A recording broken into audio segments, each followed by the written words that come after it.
gloire à Jésus. Là au fond, je ne vois pas. Au fond, je ne vois pas. Est-ce qu'on peut acclamer pour le Seigneur? Les mamans, est-ce qu'on peut pousser des cris de joie?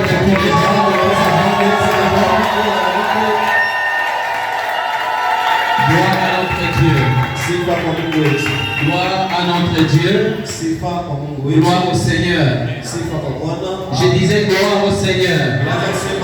Je dis encore gloire au Seigneur. Que Dieu te bénisse. Alors pendant que la technique est en train de préparer les choses, nous savons que le Seigneur fait des grandes choses au milieu de nous. Qui dit amen? Est-ce que tu peux me donner un amen bien? Dieu fait des grandes choses au milieu de nous. Et chaque jour qu'il passe, il fait des miracles. C'est pourquoi au milieu de nous, il y a ceux qui tombent malades et qui guérissent. Il y a ceux qui ont des problèmes et qui trouvent solution. Il y a les vies qui sont en train d'être transformées. C'est parce que le Dieu que nous servons, moi et toi, il est un Dieu de toutes possibilités. C'est un Dieu qui n'échoue jamais. Gloire au Seigneur. C'est pourquoi avant d'aller très loin, je voudrais appeler le pasteur Al-Faksai. Je vais lui donner 2 minutes. Il va nous dire quelque chose.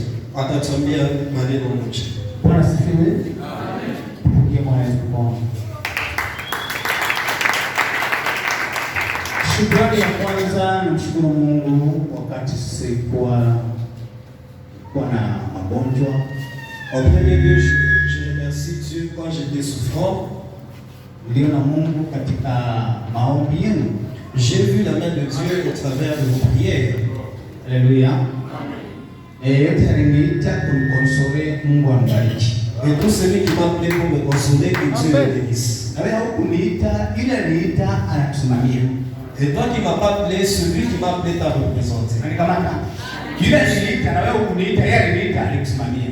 Toi qui m'as pas appelé, sache que celui qui m'a appelé t'a représenté. Na zaidi pastori wetu Pastor Tite alifika mpaka pale. Et notre pasteur, le pasteur qui était arrivé là-bas, vile alifika na wewe ulifika.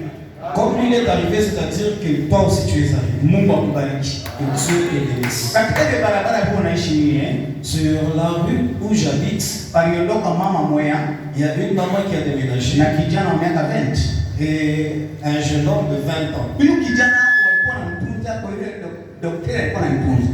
Ce garçon a été traité par le même docteur qui me traitait. Na kijana akaondoka. Et ce garçon-là est parti. Nilikuwa katika hali ya maumivu, nilikuwa namuomba Mungu, nasema huu ni mwaka wangu wa maendeleo. J'étais dans un état de pleurs et de tristesse. Je priais à Dieu en disant cette année est mon année de prospérité. Kile kinataka problem kwa Mkristo ni kama anaangalia situation vile iko na ile situation inaingia ndani ya roho. Ce qui donne des problèmes chez le chrétien, c'est lorsqu'il regarde la solution et il a des choses qu'il met dans son cœur. Mon cœur a refusé cette situation. Et je déclarais que c'est mon année de guérison, mon année de prospérité. Et Dieu m'a guéri. Que Dieu te bénisse. Qu'il te conduise aussi. Et que nous puissions être toujours ensemble. Amen. Amen. Amen. Est-ce qu'on peut acclamer pour le Seigneur? Est-ce qu'on peut acclamer pour Jésus? Est-ce qu'on peut ajouter des cris de joie pour le Seigneur? Alors nous allons commencer notre message de ce matin.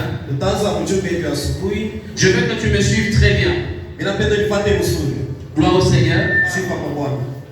Ce micro il est très sensible. Est-ce qu'on peut me changer carrément s'il vous plaît? Donnez-moi l'autre. Alléluia. Là ça va. Amen. Gloire à Jésus. Nous allons commencer notre message de ce matin. Avant toute chose, nous allons lire Ésaïe 3, le verset 10. Nous tenons debout et nous lisons pour la gloire du Seigneur.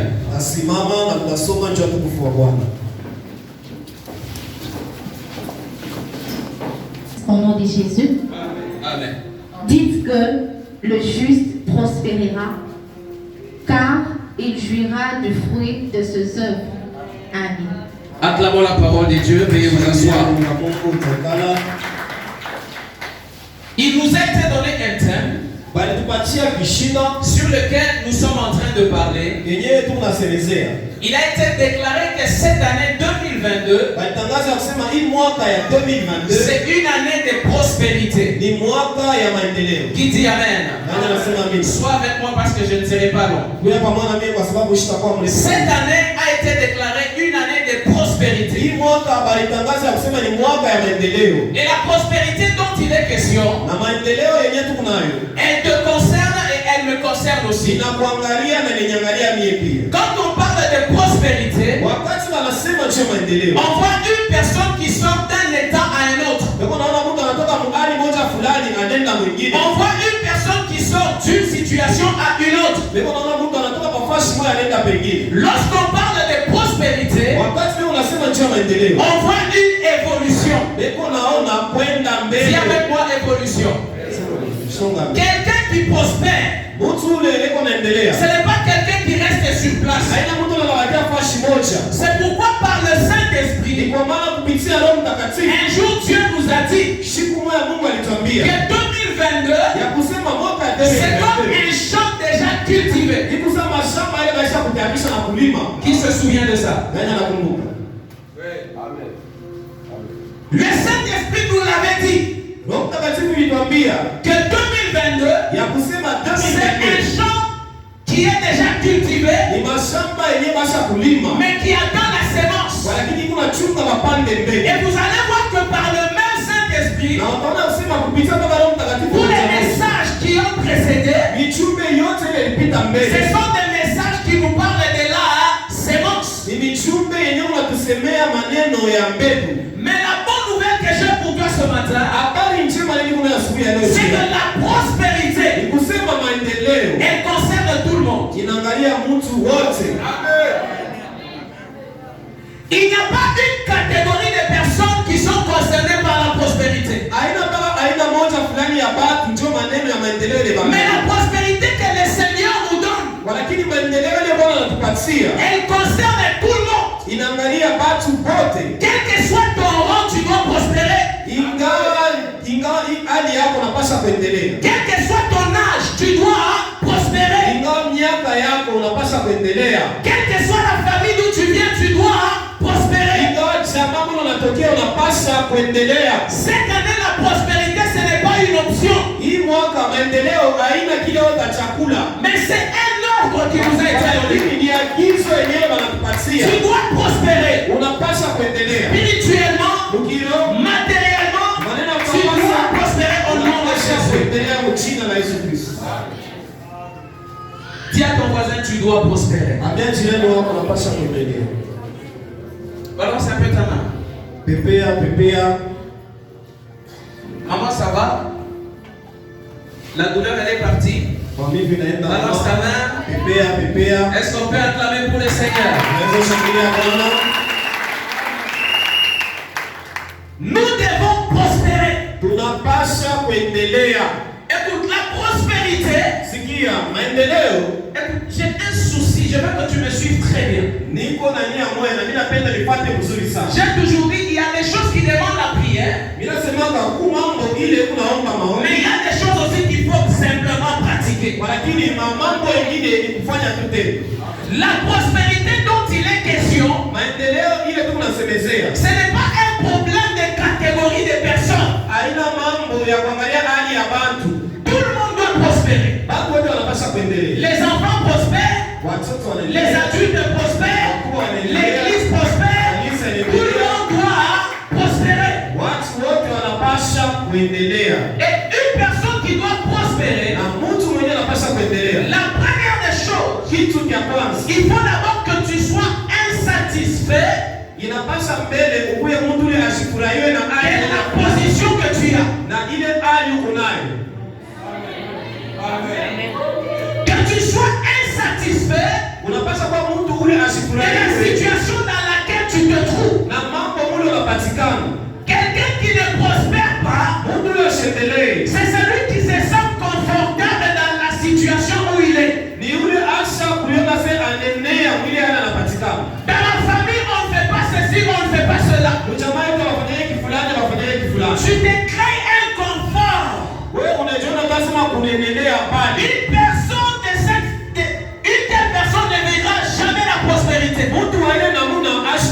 maendeleo. Pourquoi? Parce qu'il est déjà limité même dans son esprit. Tu as dit ni tuacha mjekea mipaka hata kwa akili yake. Dis à ton voisin, tu dois prospérer. Ambia jirani wako utaendelea. Ah, c'est énorme. Ni agizo.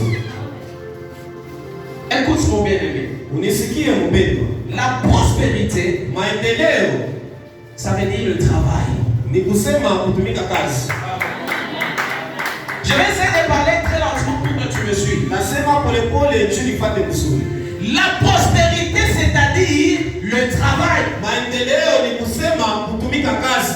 Le temps de la manne est déjà fini. Wakati ya maana kisha kumalizika. La manne ne va plus tomber du ciel. Maana haitakuwa tena kutoka mbinguni. Mais lorsque le Seigneur te dit que tu dois prospérer, Lakini wakati Bwana anakuambia sema inapasha wewe. derrière cette parole, Nyuma ile kusema. il est dit que tu dois travailler. Wanasema unapasha kutumika kazi. Gloire au Seigneur. Sifa kwa Bwana. Il n'y a pas de prospérité sans travail. Hakuna maendeleo bila kazi. Écoute, nous sommes au début de l'année. Sikia, tuko mwanzo ya mwaka. Il faut que quand décembre 2022 va arriver, Inapasha wakati ile mwezi ya Desemba que itafika. tu sois l'une des personnes qui va passer ici devant pour témoigner la prospérité que Dieu t'a donnée. Ukuye mtu atapita kumbele njoo kushuhudia maendeleo. Est-ce que je parle à quelqu'un ce matin? Niko nasema na mtu J'ai asiye. dit avant la fin de 2022, Mbele ya mwaka ya il faut 2022. que tu sois celui qui va passer ici devant pour témoigner Unapasha kuya kule atapita kumbele njoo. de ce que le Seigneur aura fait pour toi. Ya pili Bwana atakutendea. Mais tu dois retenir une chose. Lakini unapasha kushika Nous kidogo. sommes encore au mois de janvier. Tuchingali mwanzo ya C'est le mwaka. moment qu'il faut s'aimer. Njoo wakati ya kupanda. C'est le moment qu'il faut travailler. Njoo wakati ya kutumika kazi. 3 Jean le verset 2. Prospérité égale travail. Maendeleo ni kusema kutumika kazi. Lakini nitakuuliza, Qu'est-ce que tu fais pour être prospère? ni kazi gani unatumika juu endelee? Nous lisons 3 Jean, le verset 2. Bien-aimé, je souhaite que tu prospères à tous égards et sois en bonne santé, comme prospère l'état de ton âme. Amen. Je souhaite que tu prospères à tous égards. Mimi napenda uendelee kwa hatua zote. Comme prospère l'état de ton âme. Sawa vile hali ya nafsi yako iko naendelea. Je souhaite que tu prospères à tous égards. Mimi napenda ustawi kwa hatua zote. Autrement, je souhaite que tu prospères à tous les niveaux. Kwa namna nyingine ni kusema mimi napenda ustawi kwa mambo Au niveau de la santé, kwa afya, au niveau de ton ministère, kwa huduma au yako, niveau de tes finances, au niveau de ton mariage, au niveau de ton travail, kazi yako, au niveau de tes affaires. watu Le biashara yako. Seigneur dit, Bwana anasema je souhaite que tu prospères à tous égards. mimi napenda ustawi mu hali zote. Mais il y a une chose, Lakini kuna kitu kimoja. il faudra que tu prospères Inapasha uendelee comme sawa prospère l'état de ton âme. vile hali ya nafsi yako kuna. C'est-à-dire la prospérité ne vient pas au hasard. Ni kusema maendeleo yetu yake bure hivi. Une prospérité entraîne une autre. Maendeleo ya kitu kimoja iko na wata maendeleo ya kitu kingine. Un pas appelle un autre. Hatua moja iko naita hatua nyingine.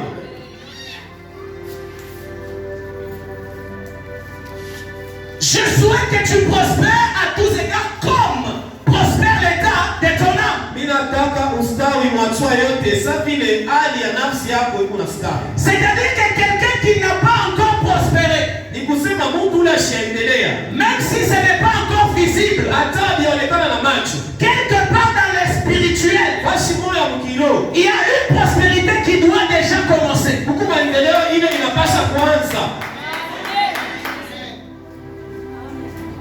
L'âme commence par prospérer Nafsi inaanzia hapo na kustawi. et elle commence à entraîner aussi la prospérité d'autres choses. Na inaanza kukokota maendeleo ya vitu vingine. C'est pourquoi il nous a été dit Ni kwa maana wanatuambia que la prospérité elle est d'abord spirituelle. ya kusema maendeleo iko mbele ya mkilo. Le Seigneur est en train de prendre la prospérité matérielle. Bwana yeye anabeba maendeleo ya vitu vya kupapasa. Il la conditionne Eko na iweka pamoja à la prospérité spirituelle. na maendeleo ya kiroho.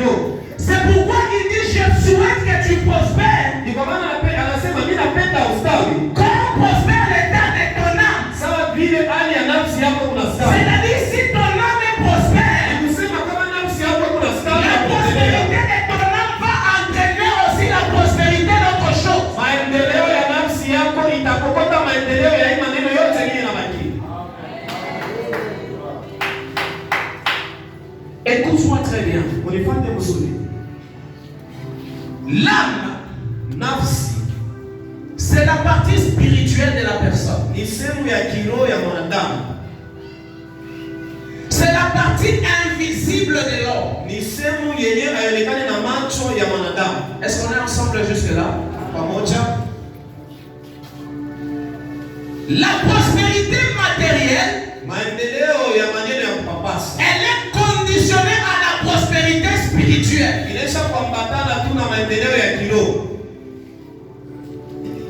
La main ne tombera plus. Aujourd'hui, si tu dois être prospère, tu dois travailler.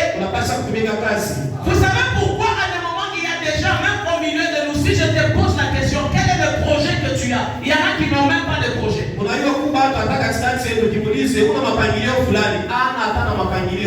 savez pourquoi? C'est parce que spirituellement il n'y a pas de prospérité.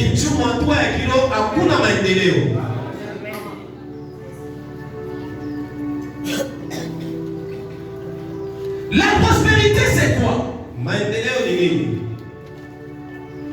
La prospérité c'est la matérialisation d'une pensée à progresser.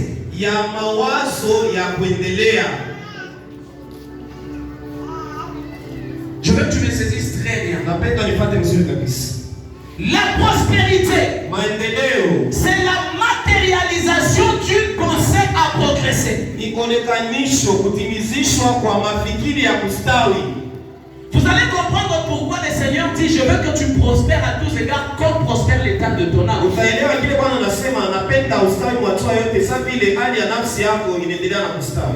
Autrement, la prospérité, c'est la matérialisation des idées innovatrices.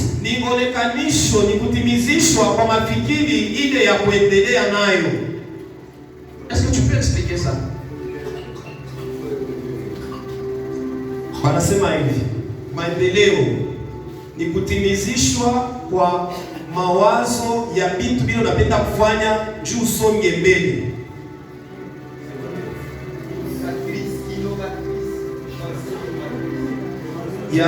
C'est la matérialisation des pensées créatives ya mawazo ya kuumba vitu vya sasa. C'est ça la prospérité.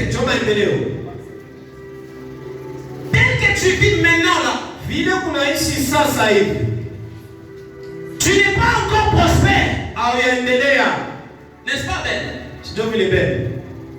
La prospérité, c'est la matérialisation des pensées que tu as à faire des grandes affaires. C'est ça la prospérité.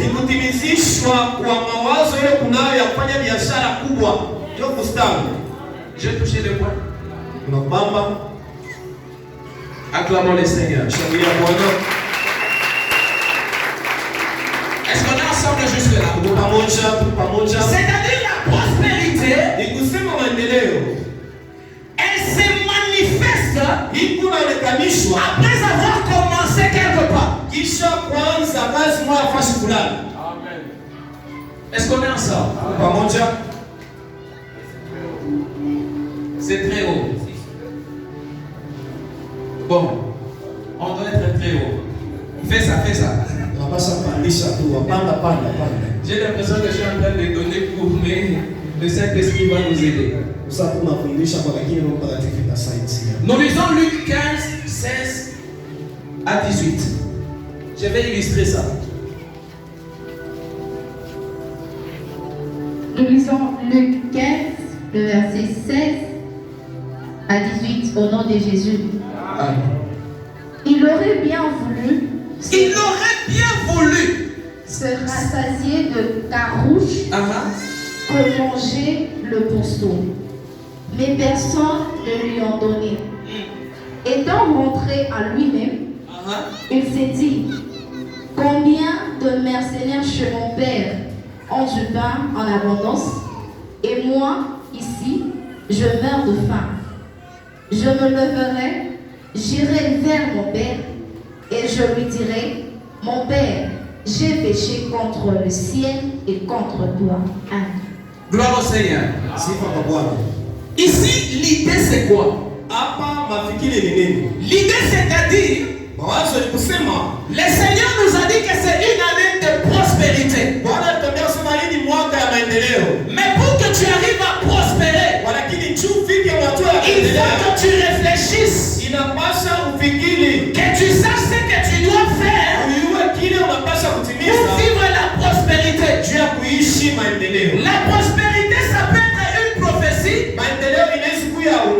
mais la prospérité, c'est aussi un travail. Dieu prophétise sur ta vie. Il dit que tu seras prospère. Nous disons Amen. Mais ça ne suffit pas. Il faut maintenant travailler. Pour travailler, il faut réfléchir. Il faut savoir ce que tu dois faire pour arriver à palper cette prospérité.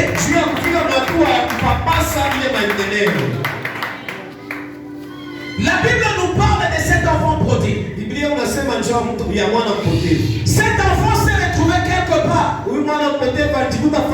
dans une situation difficile où il mangeait la nourriture des porcs, des carouges. C'était son état. C'était sa situation. Autrement, c'était ça sa vie. Mais la Bible déclare, et ça j'aime beaucoup, étant rentré en lui-même,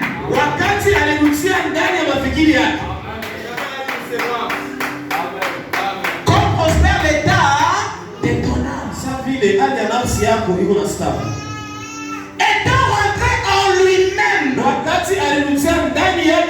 je viens dire à quelqu'un ce matin que la prospérité se trouve en toi.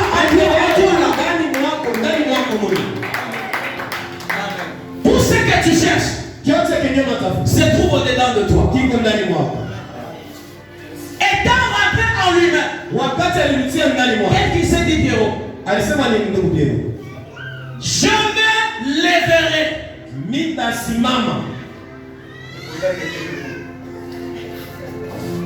Je me lèverai et j'irai vers mon père. Pendant qu'il a eu cette pensée, est-ce qu'il était déjà levé? Est-ce qu'il était déjà allé vers son père? Mais la prospérité a commencé là-bas. Comme prospère l'État, ça commence dans les spirituels. C'est pourquoi je vais dire à quelqu'un, va chez toi, même si vous nous suivez en ligne, allez chez vous, enlevez les projets que vous avez mis dans les armoires là-bas, allez les enlever. Parce que cette année, vous allez les voir se réaliser.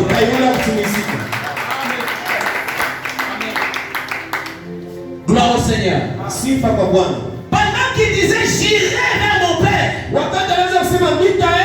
il était encore dans la situation difficile.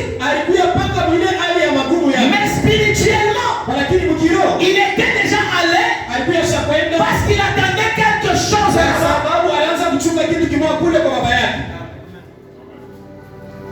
La prospérité, c'est un état d'esprit. Est-ce que je parle à quelqu'un? La prospérité, c'est un état d'esprit.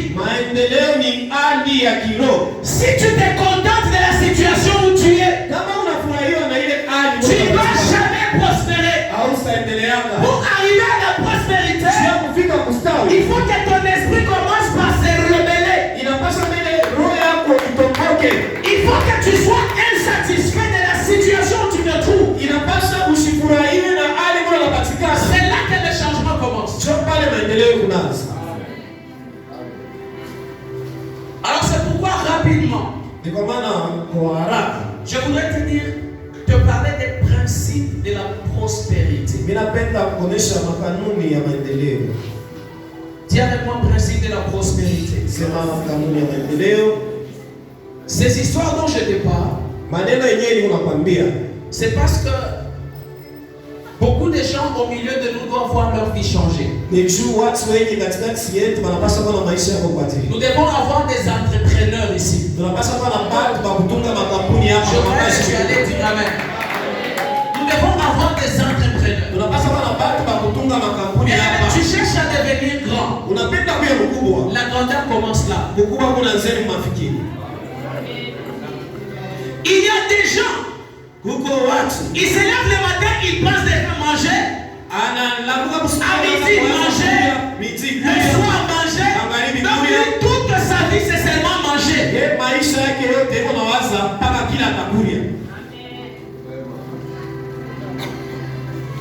Mais quelqu'un qui pense à devenir grand, il ne pense pas comment manger, mais lui il pense comment nourrir les autres.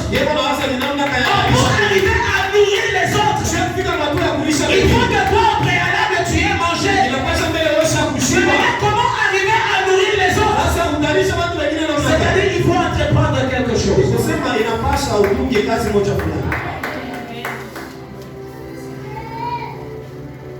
Les principes de la prospérité. Il y en a beaucoup. Mais moi j'ai déniché 3 seulement. Les principes de la prospérité. Le premier principe, ce sont les opportunités.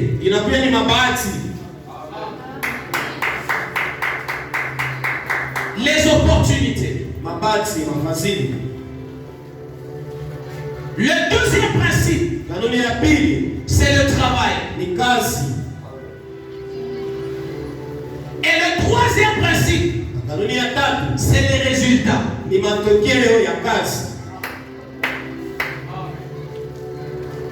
Ça m'étonne qu'on dit des choses comme ça, il y a des gens qui dorment.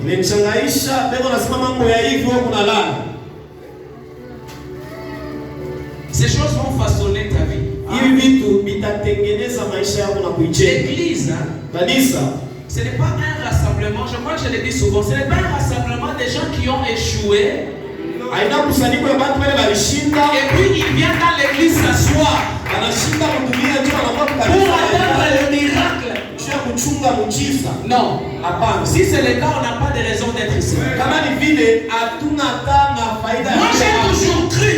Et je sais que l'église est un rassemblement des élites. Les personnes les plus intelligentes sont dans l'église. Les grands entrepreneurs, ils sont dans l'église. Les DG des sociétés sont dans l'église. Les ministres, ils sont dans l'église. Donc ce matin, je refuse de croire que si tu es assis là, c'est parce que tu as échoué. Mais je sais que si tu es assis ici, c'est parce que tu as déjà réussi. Et tu dois encore réussir. C'est pourquoi tes personnes ne te méprisent.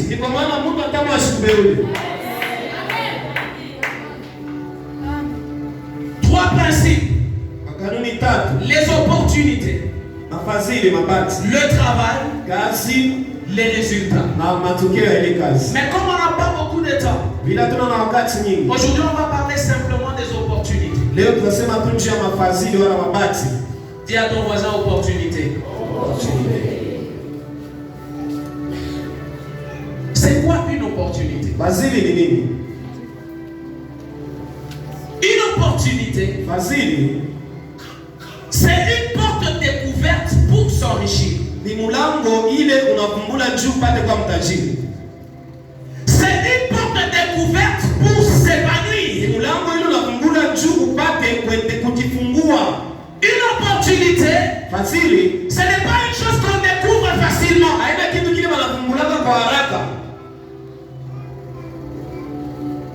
Une opportunité, c'est savoir profiter des situations pour en tirer un bénéfice.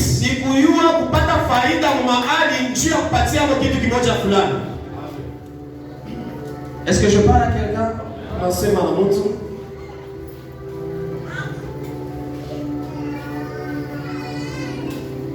Savoir profiter des situations. Kuyua pata furaha mahali. Des événements. Mambo. Pour en tirer un bénéfice. Tu as kupata kile kitu kitakusaidia. Et donc que je te dise. Shikia nikwambie. Toutes les situations mahali yote peuvent te produire un bénéfice. Inaweza kupatia faida kwa fulani. Même lorsque nous parlons de la crise mondiale, crise mondiale, il y en a qui parlent de crise mondiale, mais cette même crise-là, elle enrichit certaines personnes. Nous sommes en train de parler de Covid-19. Les gens meurent. Pendant qu'il y a des gens qui pleurent, il y a des laboratoires qui s'enrichissent tous les jours. Pendant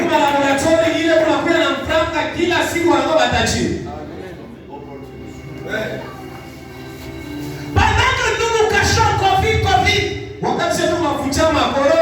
voulons que ça termine. Il y a des gens qui souhaitent que ça demeure. Parce que derrière ça, ils se font beaucoup d'argent.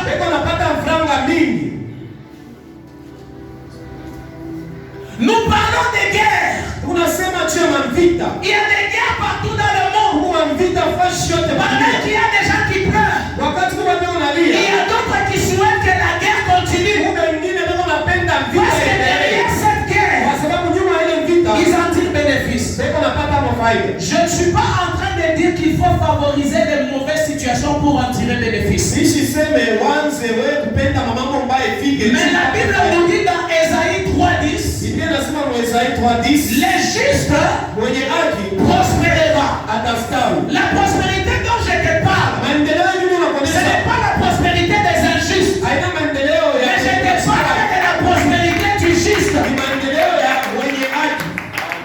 Si je prends ces exemples, c'est pour te dire qu'une situation, elle peut être mauvaise pour toi. Mais dans toutes ces situations, il y a toujours moyen avec le Seigneur d'en tirer un bénéfice. C'est-à-dire que la prospérité, elle est disponible pour tous. C'est pourquoi Samson pouvait dire de ceux qui mangent est sorti ceux qui se mangent. Comment tu expliques ça? De ceux qui mangent est sorti ceux qui se mangent. C'est pour te dire, mon frère et ma soeur, une situation peut être compliquée pour toi. Une situation peut être difficile pour toi. Mais la prospérité est disponible pour tous. C'est pourquoi tu es dit cette année, tu dois prospérer.